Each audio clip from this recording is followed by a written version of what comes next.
Hey friends, it's Carl again with another Calm Survival, and we're looking at first aid kits again.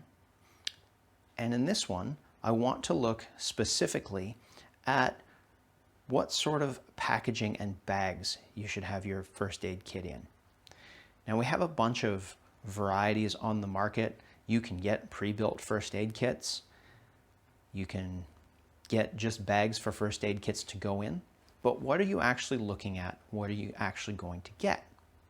Because, well, we can use heavy-duty zip bags. And in fact, I've made a lot of first aid kits that just sat in a jumbo-sized freezer bag or in a clip-top sandwich box. But sometimes we want something a little bit more definitive, a little bit more defined. So these are some small bags that come unfilled. You fill them yourself. We've seen this one. Then we've got much larger ones.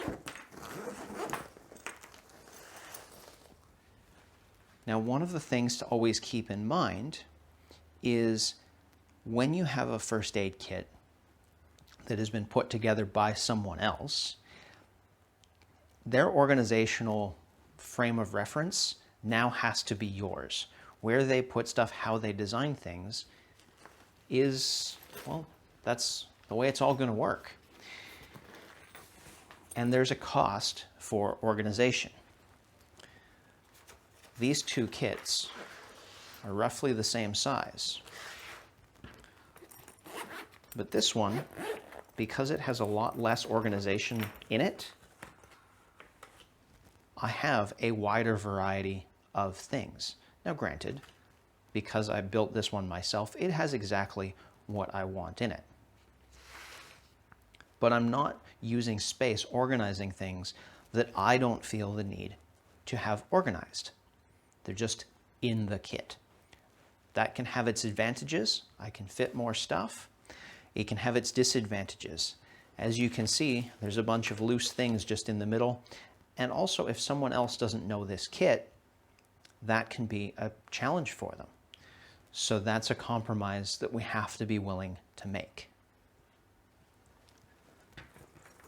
Then we also have some of the other practical things, like where is this first aid kit going to be stored? Where's it going to live? My small kits, backpacks, dry bags, things like that. But I don't just want to throw a soft bag first aid kit in the back of my car where it could get crushed. So instead, I have this solid box. And this also allows me to have some extra supplies and this other first aid kit. We'll go through them all as the series goes on, but that's something to consider. Now in this case, I have this big orange box with these stickers on it. If there's a vehicle incident and I realize that I need that kit, I could tell someone else, hey, look at that car in the back, there's a big orange, or there's an orange case, bring me that orange case. They're going to be able to find that. So those are some of the details. What that's going to lead you to is what constraints do you need? Since we know what our core equipment is going to be and we know what our scope is going to be, that's going to tell us how big of some cases we can get away with. Now in this case, we've gone a little bit bigger.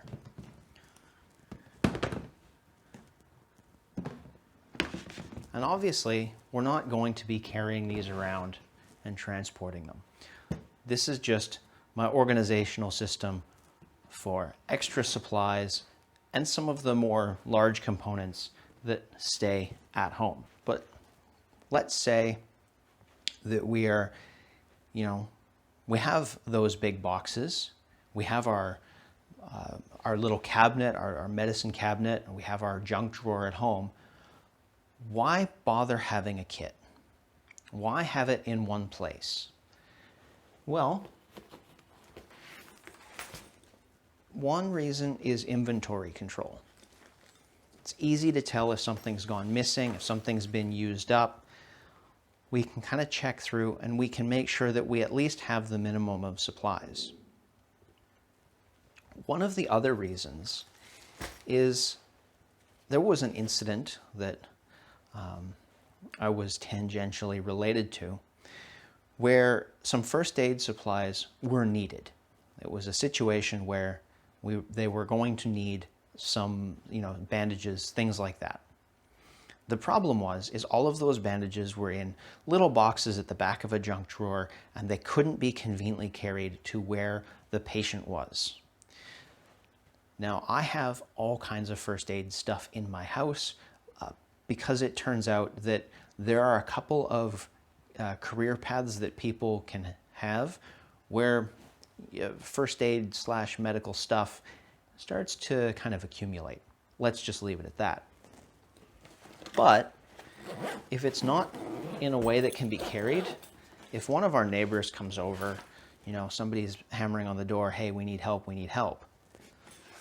I know I can grab that. There's also a little bit of psychology in this.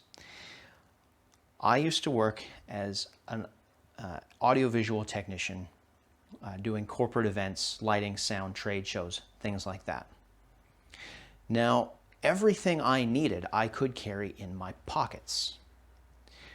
But how I presented myself and how I carried my equipment and how I arrived in a room made the difference to whether or not I had credibility, whether or not somebody would trust me. So let's say that you have somebody from the C-suite of their company, they're about to do a presentation, and the laptop has just decided that the projector is its enemy. Well, I can walk in and I can shovel around in my pockets and I can pull some stuff out and I can pull some adapters out and I can swap some things. That entire time, I'm not adding to any confidence. I can, however, walk in, set down a small tool bag, unzip it, and have a case this big, just adapters, little cables, all the stuff I need, USB sticks, may not ever touch it. But it gives that person a feeling of, hey, there's a professional in the room. One of the first aid kits I used to use was a very large duffel bag, okay? The width of a kitchen table, and the inside was organized with core flute and duct tape. No one ever saw the inside, but it was the magic bag of all things you could ever want. And when you are going over the boards on a hockey rink or running out into the middle of a rugby field, there's a parent or a family member who just watched somebody go down and not get back up. When they see that you're ready to go, it makes a difference. So that's something also to keep in mind as to why we have, we might spend a little bit to get a thing that looks like a first aid kit rather than just have a bag of stuff. All right, ladies and gents, thanks for hanging out with me. We're going to keep this little production going and explore more things about first aid kits in the future. Have a good one.